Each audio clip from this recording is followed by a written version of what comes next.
Aber aufgrund der Ereignisse könntest du dein Handeln doch verändern. Könntest du nicht. Warum?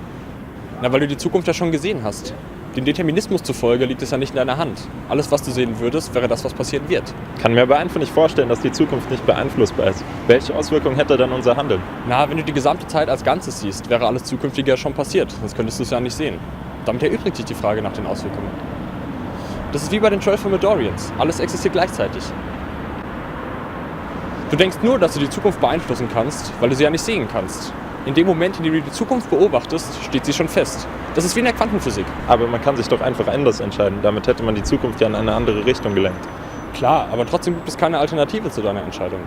Wie gesagt, nur weil du die Zukunft nicht siehst, denkst du, dass du Einfluss hast. Aber man kann ja vorher abwägen, wie sich bestimmte Situationen entwickeln könnten und demnach dann entscheiden, was man macht. Damit hätte man die Zukunft ja beeinflusst. Nee, die Zukunft steht schon fest. Entscheidest du dich anders, ist die Zukunft immer anders gewesen. Das würde ja dann bedeuten, dass man immer die richtige Entscheidung trifft, bei allem, was man tut. Ja, also nein. Es gibt weder richtige noch falsche Entscheidungen. In dem Moment der Entscheidung triffst du die Entscheidung, die du treffen musst. Sonst könnte es ja gar keine Zukunft geben. Also kann man gar keine Entscheidung treffen. Quasi ja. Aber was, wenn die Zeit gar keine Dimension ist und es weder Zukunft noch Vergangenheit, sondern immer nur die Gegenwart gibt, die gerade passiert? Die Zukunft wird damit immer zum Jetzt und existiert damit gar nicht. Und die Vergangenheit existiert nur in unserer Erinnerung.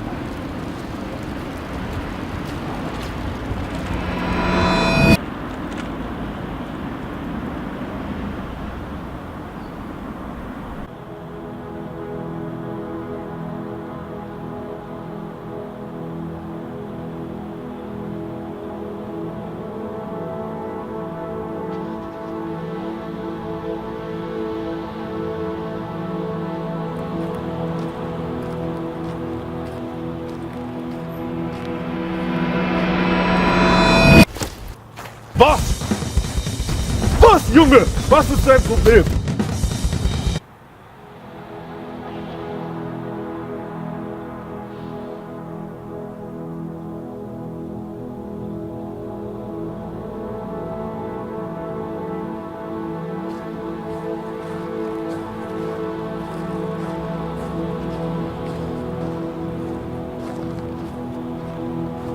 Oh, sorry.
Hey, was machst du denn hier?